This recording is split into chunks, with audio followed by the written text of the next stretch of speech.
Hello, I am Tony. And I am Art, and we're here from GardenMastersWithAZ.com.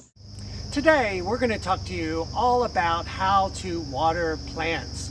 Now that means plants in pots, different other types in containers, and also in your gardens. In addition, we're going to be demonstrating those tools so you can see how they actually work, which ones aren't that good, and which ones are the best. And finally, at the end, we're going to reveal our most favorite tool of all, one that you should get. It's our go-to tool that we highly recommend. So stay tuned to the end for that. Before we get started though, I have a question. How do you water plants? We want to know, do you use nozzles? Do you use hoses spread across the lawn? Do you use timers, an irrigation system? Let us know in the comments below so we can give you some feedback on your methods and talk to you about what you're doing. Good morning. Good morning. Rise and shine. It's time to feed your plants with water, just like we need coffee to start our day. Plants need to be watered in the morning. And that is just one out of the many tips we're also going to give you about watering containers. But first, here are some of the tools you can purchase at the store. Now, which one is best? Well, we have our favorite one. In fact, we've recommended it to clients. Today we're recommending it to you. Which one is that? Well, stay tuned. It's all about the water. It's all about the water. Has your mother ever said, when it's really hot, drink lots of water, otherwise you'll dehydrate, your body will shut down? Well, think about it. The plants are going to do the same thing. So I just want to talk about different watering tools, and this is the most common mistake. People will go to the box store, the hardware store, or whatever, and they'll just pick up, whatever watering nozzle that is available and say, oh, I kind of like this one. This one looks comfortable. This will do the trick. Okay. Well, I'm going to go backwards here. I grew up with this. This is a watering nozzle. This is what I grew up with, back in the day. They didn't have all these fancy things. You would just twist it. You would get a little bit of a mist. You would get a stream. You'd get high pressure. You know what? As I've learned through my aging, this thing is the greatest tool for washing the car.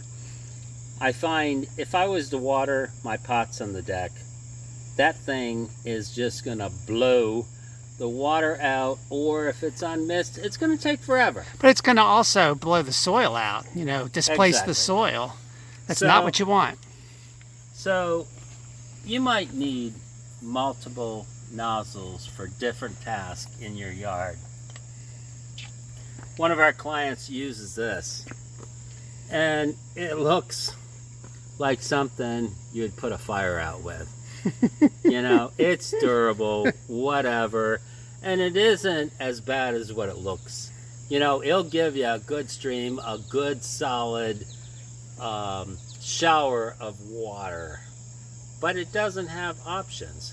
It works by turning it on and off and twisting it, but still not the right tool.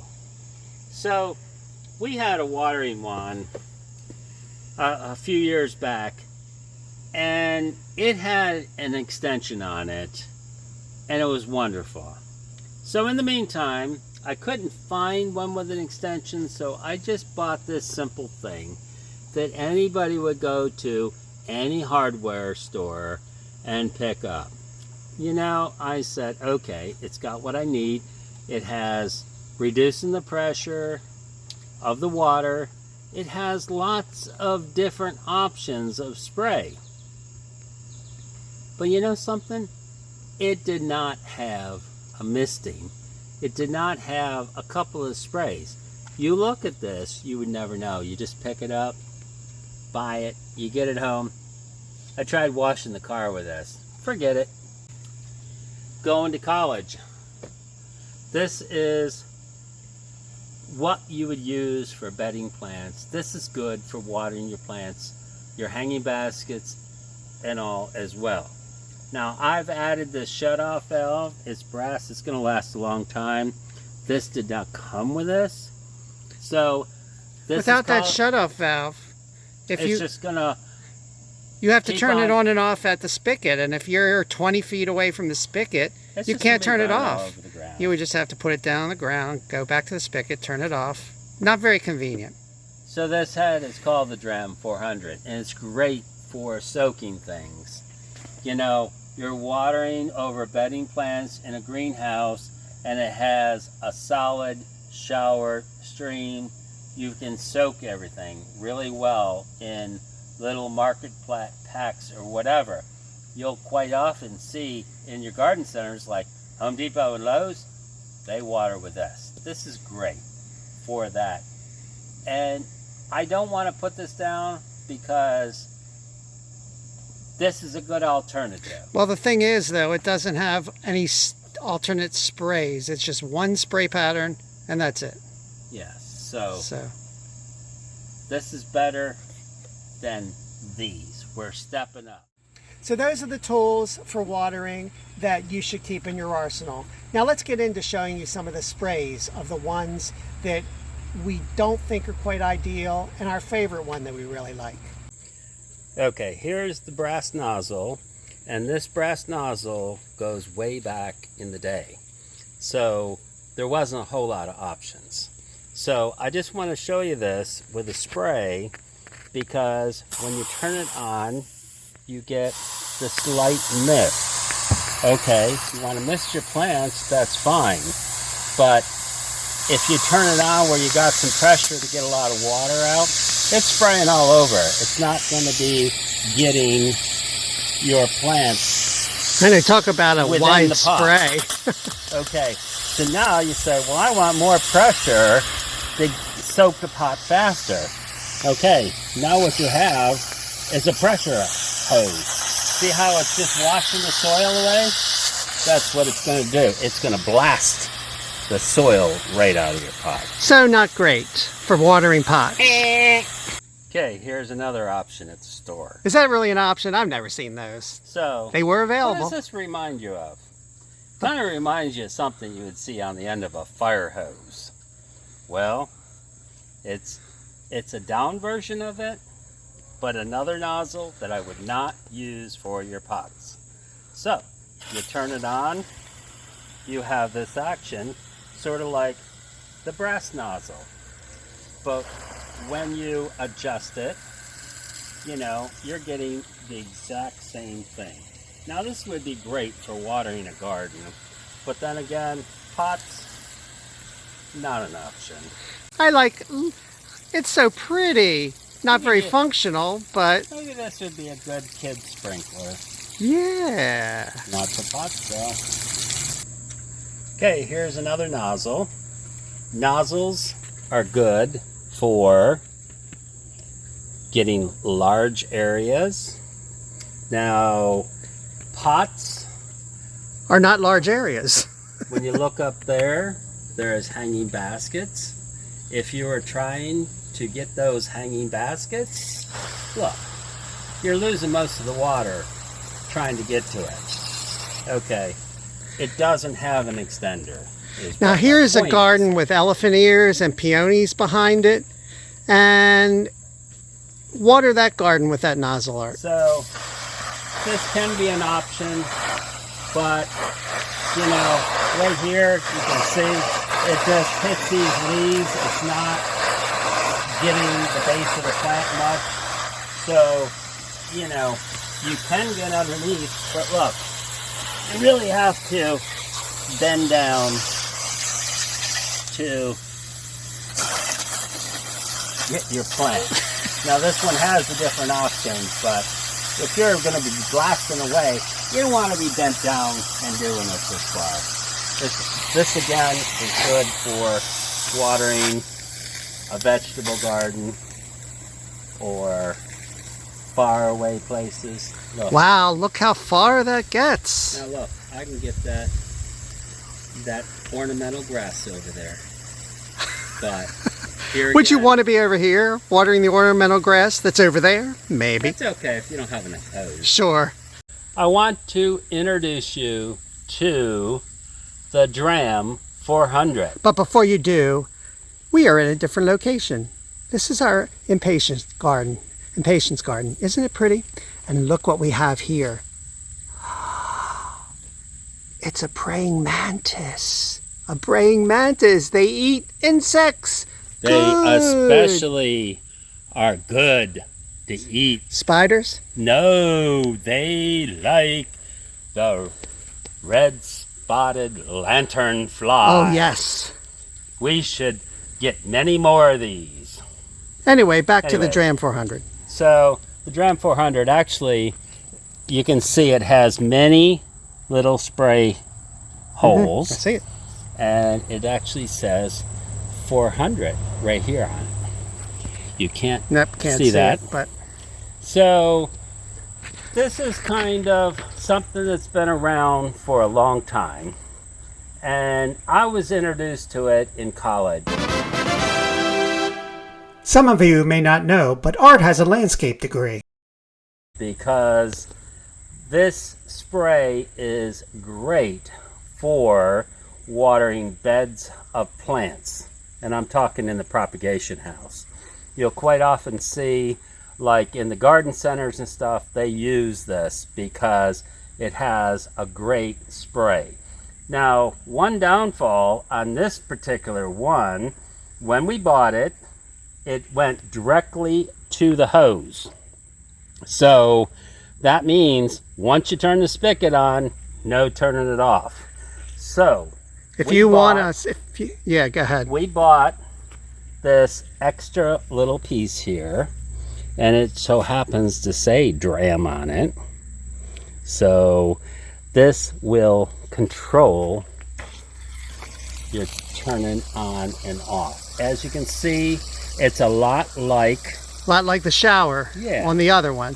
The So- problem is it doesn't have an on and off turn off, and there's no additional spray patterns. It's just that. But it's a very gentle shower on beds. The other interesting thing about this, show them this, Art, is if you don't want to get the flowers wet, you can extend, you can reach inside to just get the soil wet. Now, a lot of times it doesn't matter, but sometimes the flowers just look a little beaten up after watering the plants, and you might be having guests over in an hour, and you don't want the flowers to look all beaten up. Right, Art? That's correct. So I want to note something here, and that is I'm watering this. We've gone through a drought, and as you can see, the water is running right off. It's not even soaking in. So we actually have a flood warning tonight. So you think, why would I be watering the plants before flood? Well, here's a good example. I'm going to get the soil a little bit wet, and then when we get those heavy rains, it'll soak in instead of running off. That is a really good point, Art. We have another video. It's all about tips and tricks and advice for watering plants in pots. So we'll have a link right above my head here. Click that link to watch that video. I showed you how when your soil is super dry, how it just runs right off the top. It doesn't soak in. So after a minute or two, you can see I'm watering it, and it's now soaking in. It's not running off now. Barely. But this is one thing you want to keep in mind. Don't think, if you see it running over down the hill like that, you know it's not soaking in. You have not watered long enough. So it's just running down the hill, Tony, down the hill. Here, it's soaking in. We forgot to show you one other tool that we use all the time for watering, and that is a watering timer. This is a watering timer that you can purchase at any hardware store or big box stores, and they have different ones. They have single stage timers. This hooks to your faucet, and this is where your hose hooks onto. And you can program them to come on and off at certain times of the day and certain days of the week for a certain number of minutes. This is a 2-zone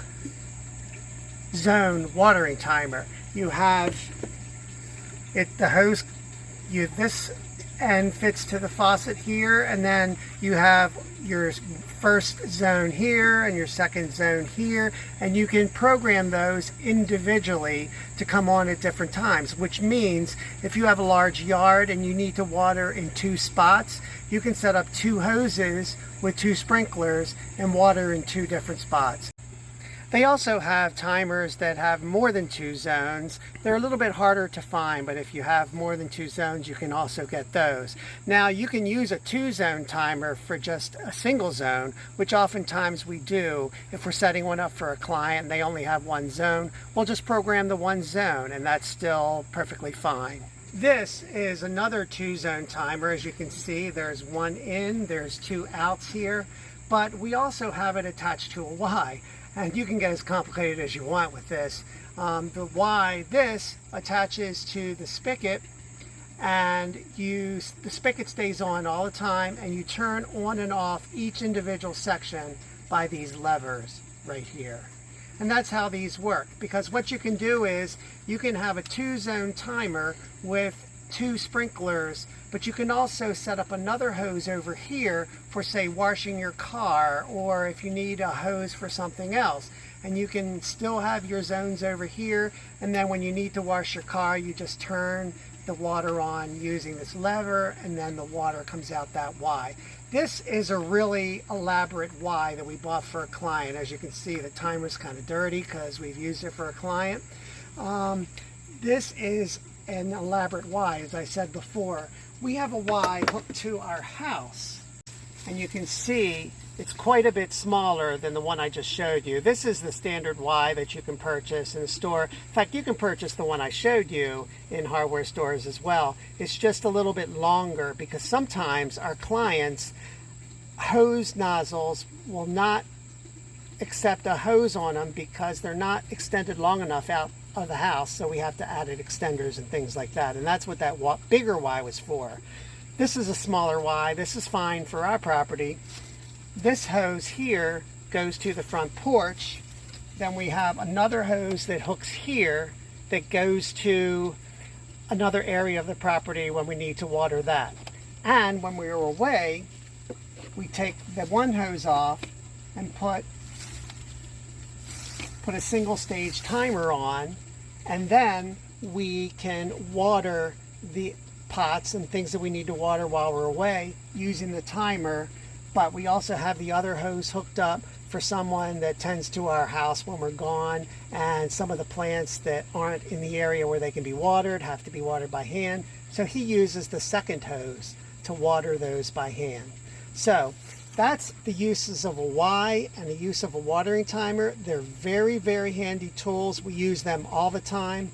Now, one thing to keep in mind is, though, these watering timers and Ys, if your faucet is old and they don't screw on real well, or maybe they got bent a little, or maybe your hoses are bent a little, they might leak a little. So you may have to use a wrench to tighten them up. But if your nozzle is, if your faucet is good and your watering timers are good and your hose is good, they should screw on without any leaking. But a lot of our clients, they're not like that. So we end up having to screw them on and tighten them with a wrench. So be that as it may, they're still good tools to use, still good tools to have in your arsenal. Still good, what? Toes? Maybe toes. I don't know. That too. Oh, one other thing I forgot to mention. What? We have a friend that actually has another tool that we do not have, and it's called a drip irrigation system, composed of tubes all feeding from his rain barrel. And if you want a low maintenance watering system, that would be a good way to go. Now, we can't show you that because we don't have one. We would like to get one, but we don't have it currently. And if I use my little persuasion, I might be able to talk him into coming on and doing a talk about his drip irrigation system, because it's really nifty. Now the wait is over. On to our number one most favorite tool that we use, and you should too. Now that we've gone over all the other nozzles that aren't very versatile, I want to introduce you to... Ta-da! Ta-da! This is our go-to. It has many different functions. What's it called, Art? Features. It's called a watering wand. We've talked about these before. Why are they so great? The first feature of this watering wand is being able to direct the water to where you want it. So this, for example, we have a fern way over there. We have a hot tub. I can't stand on that, and I can't reach it from down there. So, well, magic! It's directed right to the center of the pot. Now some watering wands even have extenders that will extend them out even further. This one does not. Yeah, so it actually doubles in length. We weren't able to find that this year, but that is another option. Another nice feature with this watering wand is you can swivel this nozzle so it goes down and you can get right into the top of the pot. Okay, now I want to water that one out there. I can't reach it, so I just swivel it back out and now I can reach it. Another feature with this watering wand is this flow control, and it's operated by the thumb. So you just turn it on, get more pressure as it goes up, and you turn it back to turn the hose off and reduce the pressure. It's a really nifty idea because it's controlled by your thumb. You don't have to use two hands or anything like that. Little bit of water, a lot of water. Okay, I'm gonna go in between plants now. I don't want the whole deck to wet. Okay, turn it off, move on to the next. Here on the end, you can adjust for different sprays for your different options. There's an arrow right here, it's shower. You turn it around, you got mist, you got soaker, you got cone, you got full, you got flat, you got center, you got jet. A lot of them. There's a lot of options on this. So this one right here is the one that I use most for my pots. It's a shower. It has quite a bit of water coming out. So I'm going to demonstrate the different settings. The shower is the one I like mostly for my pots. And here's the flow. There's a lot of water, a high density amount of water coming out. But it's not forceful. It's very gentle. The next setting being mist, another favorite. This, as you can see, real light. Can you see that, Tony? Yes. It's a real light mist coming out. This is great for doing ferns. I usually, after I water all my plants, especially when it's going to be a very hot day, I like to mist my plants, and they love being misted. Whoa, we're getting dizzy here. The next one is called soaker. As you can see, that's undesirable. Cone. That's also a lot heavier of a spray than the shower. But it's still not bad, right, Art? Yeah, that isn't. That can be used, in conjunction with the shower one. You said a lot heavier, but it's actually a lighter amount of water. Yeah. Less water coming out. Now we have full. That is... Never water your pots using that. Shall we show you the flat spray? Okay. As you can see, it's flat. I know, not getting wet here, not getting wet there. It just goes across. Center. This one I use for watering things at a long distance because there's quite a bit of pressure coming out of here, And, you know, you can get faraway places with this. Now we have jet. Oh no. Are we ready? Like a jet engine? What will it be? What will it be? Okay, enough of that. Okay. And there you have the sprays. This year you have all the sprays on this watering wand, what they're good for and what they're not, and you'll only use a few of them, but it's a really good product. We urge you to get one. Look in the description for links to the watering wand we're using in this video, plus watering timers. You can subscribe to our gardening tips newsletter by going to gardenmasterswithaz.com/subscribe, or watch these other top videos on our channel.